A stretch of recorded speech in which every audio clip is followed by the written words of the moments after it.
नमस्कार विद्यार्थी मित्रांनो। तर आज आपण रामसर स्थळाबद्दल माहिती बघणार आहे। आता रामसर स्थळाबद्दल माहिती बघताना रामसर कराराबद्दल सुद्धा आपल्याला माहिती बघणं गरजेचं आहे। रामसर करार कधी झाला तर 1971 ला 2 फेब्रुवारी 1971 ला रामसर करार झालेला आहे। इथे आपल्याला लक्षात ठेवायचं आहे। याला रामसर नाव का देण्यात आलेले आहे तर इराणमधील रामसर या ठिकाणी इराणमध्ये एक रामसर नावाचं शहर आहे आणि त्या शहरामध्ये ही परिषद भरली होती, म्हणून त्याला रामसर करार असं म्हणतात। कधी भरली होती तर 2 फेब्रुवारी 1971 मध्ये भरली होती। आता रामसर करार कशा संदर्भात आहे याच्यावर सुद्धा आपल्याला प्रश्न विचारू शकतात। तर रामसर करार पाणथळ जागांच्या संरक्षणासंदर्भातला करार आहे। कशा संदर्भातला आहे?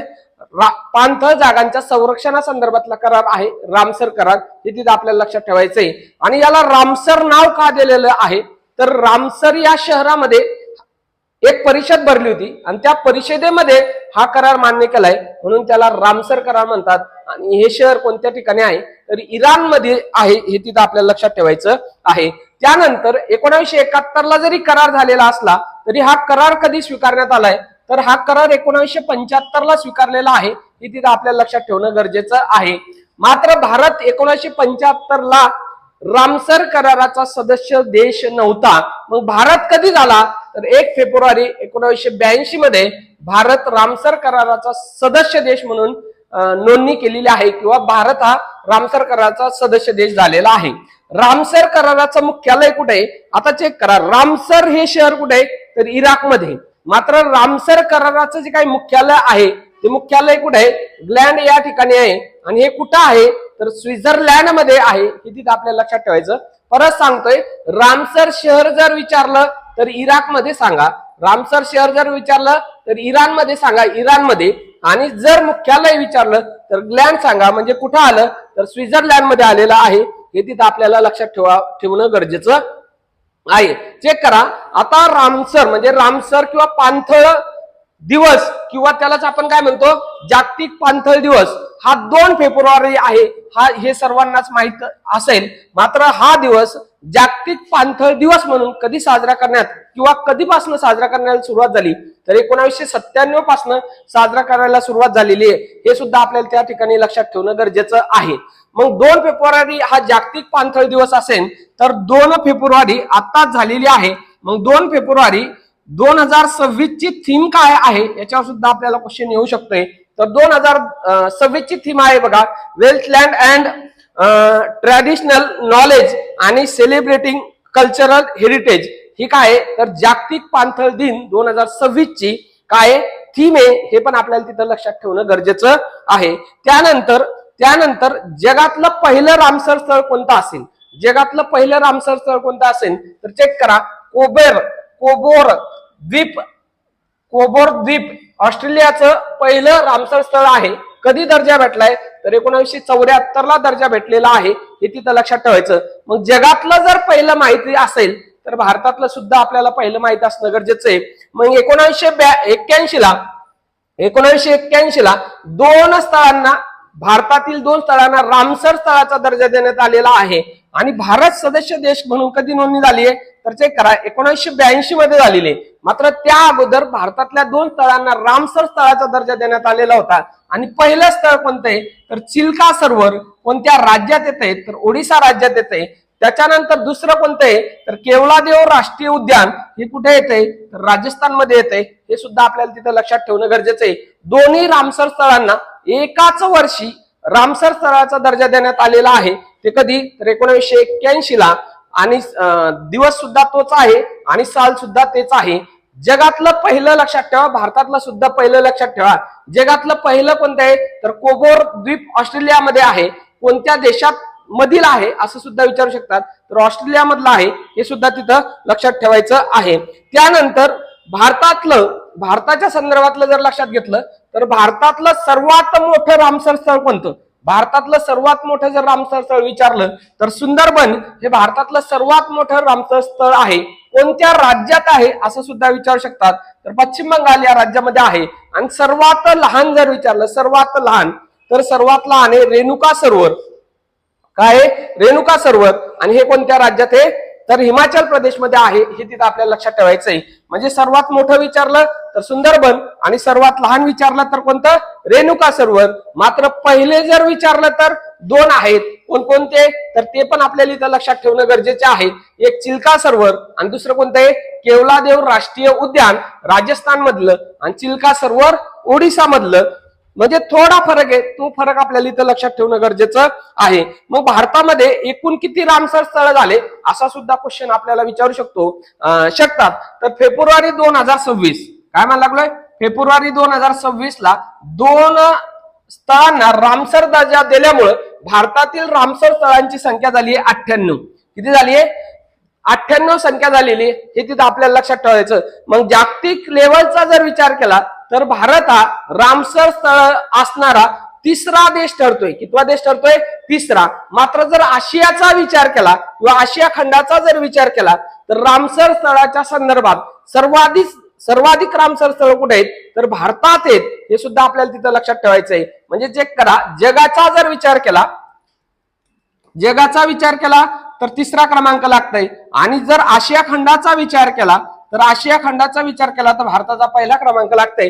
एकूण संख्या सुद्धा आपल्याला तिथं लक्षात ठेवणं गरजेचे आहे. 98 फेब्रुवारी 2026 या महिन्यामध्ये भारतातील रामसर स्थळांची संख्या झाली आहे 98, हे तिथं लक्षात ठेवायचं आहे. मग सर्वाधिक जास्त रामसर स्थळ कोणत्या राज्यात आहेत असं सुद्धा आपल्याला विचारलं जाऊ शकते.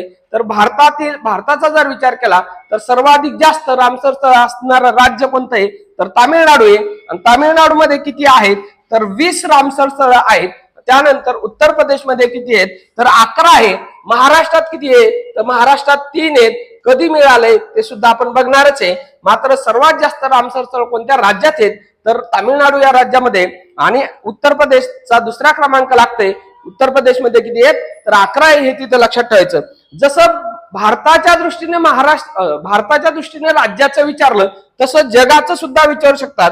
सर्वाधिक जास्त रामसर स्थळ असणारा देश कोणता, सर्वाधिक जास्त जर विचारलं तर चेक करा, इंग्लंडमध्ये आहे. सर्वाधिक रामसर स्थळ कोणत्या देशात आहेत, तर इंग्लंडमध्ये आहे. त्यांची संख्या नाही लक्षात ठेवली तरी चालेल, 176 आहे. त्यानंतर मेक्सिकोचा क्रमांक लागतोय 144 आहे. आणि तिसरा क्रमांक आत्ताच सांगितलं होतं मी, जगामध्ये भारताचा रामसर स्थळांच्या बाबतीत कितवा क्रमांक लागतोय, तिसरा क्रमांक लागतोय. आणि भारतामध्ये किती आहेत, तर 98 रामसर स्थळ आहेत, हे तिथं लक्षात ठेवायचं. पण आशियाच्या दृष्टीनं जर विचारलं तर सर्वाधिक रामसर स्थळ कोणत्या देशात आहे, तर भारत या देशामध्ये आहे, हे आपल्याला त्या ठिकाणी लक्षात ठेवणं गरजेचं आहे. त्यानंतर भारतामध्ये जे काय 98 रामसर स्थळ सांगतोय, त्या 98 रामसर स्थळापैकी महाराष्ट्रामध्ये किती रामसर स्थळ आहेत असा सुद्धा आपल्याला प्रश्न विचारला जात आहे. तर 98 पैकी महाराष्ट्रामध्ये 3 रामसर स्थळांचा समावेश होते. किती, 3 रामसर स्थळांचा समावेश होते, हे सुद्धा आपल्याला या ठिकाणी लक्षात ठेवणं गरजेचं आहे. मग ते 3 रामसर स्थळ कोणकोणते, त्यांचे साल कोणते, हे सुद्धा याच्यावर सुद्धा आपल्याला क्वेश्चन विचारला जाऊ शकते. तर ते पण आपण या ठिकाणी लक्षात ठेवणार आहे. महाराष्ट्रातलं पहिलं काय म्हणलं लागलं, महाराष्ट्रातलं पहिलं रामसर स्थळ कोणतं, तर नांदूर मधमेश्वर. कोणतं, नांदूर मधमेश्वर. नाशिक या जिल्ह्यामध्ये कधी मान्यता मिळाली, साल सुद्धा आपल्याला लक्षात ठेवायचंय. 2019 ला महाराष्ट्रामधील पहिलं रामसर स्थळाचा दर्जा मिळालेलं रामसर स्थळ कोणतं होतं, तर नांदूर मधमेश्वर होतं, हे सुद्धा लक्षात ठेवा. या नांदूर मधमेश्वरला महाराष्ट्राचं भरतपूर म्हणून सुद्धा ओळखलं जातंय, हे सुद्धा त्या ठिकाणी लक्षात ठेवलं तरी काय हरकत नाही. महाराष्ट्रातलं दुसरं रामसर स्थळ कोणतं असेल, दुसरं, तर लोणार सरोवर कोणत्या जिल्ह्यात आहे, तर बुलढाणा जिल्ह्यामध्ये. आणि कधी दर्जा दिलाय, तर 2020 ला दिलेला आहे.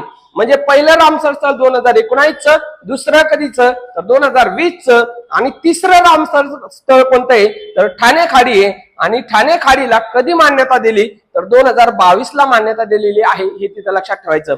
जर पहिलं विचारलं तर 2019 सांगा, दुसरं विचारलं तर 2020 आणि तिसरं विचारलं तर 2022. मात्र महाराष्ट्रामध्ये पहिलं रामसर स्थळ कधी घोषित करण्यात आलं, कोणत्या साली घोषित करण्यात आलं, तर तुम्हाला हे जे काही साल आहेत हे साल लक्षात ठेवणं गरजेचं आहे.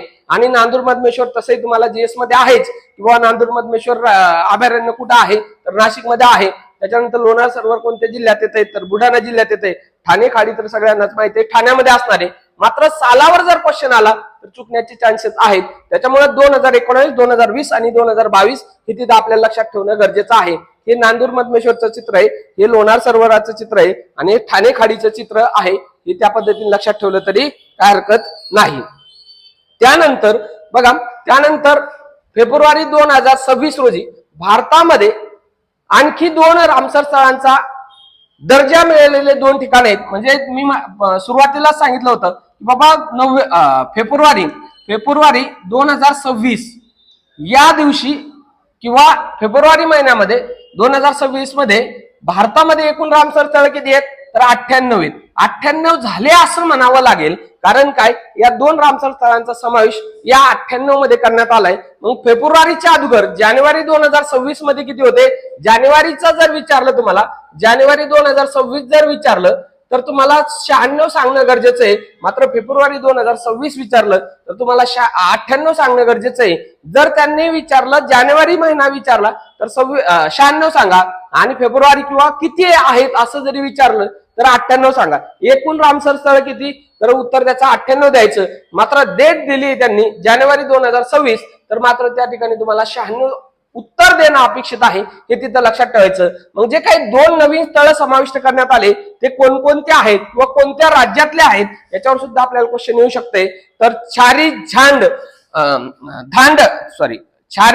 धांड जलाशय गुजरात मधलं आहे, हे तिथं लक्षात ठेवायचं आहे. आणि दुसरं कुठलं आहे तर पाटणा पक्षी अभयारण्य कुठं आहे, उत्तर प्रदेश मधलं आहे. म्हणजे पहिलं कुठलं तर गुजरात मधलं, दुसरं कुठलं आहे तर उत्तर प्रदेश मधले आहे. म्हणजे छारी धांड जलाशय गुजरात मधलं आणि पाटणा पक्षी अभयारण्य उत्तर प्रदेश मधलं आहे, हे आपल्याला या ठिकाणी लक्षात ठेवायचंय. परत सांगतोय, जर संख्या विचारली संख्या, तर तुम्हाला काय लक्षात ठेवायचंय, संख्येच्या संदर्भात 98 लक्षात ठेवा. मात्र जानेवारी 2026 मध्ये जर विचारल्या गेलं, जानेवारी 2026 मध्ये विचारलं तर 96 लक्षात ठेवायचं. आणि फेब्रुवारीची तर तारीख तुम्हाला येणारच नाही, मग त्या पद्धतीनं लक्षात ठेवा 98 आणि 96 या पद्धतीनं आज आपण काय केलंय, खूप मोजक्या याच्यात रामसर स्थळांचा अभ्यास केला.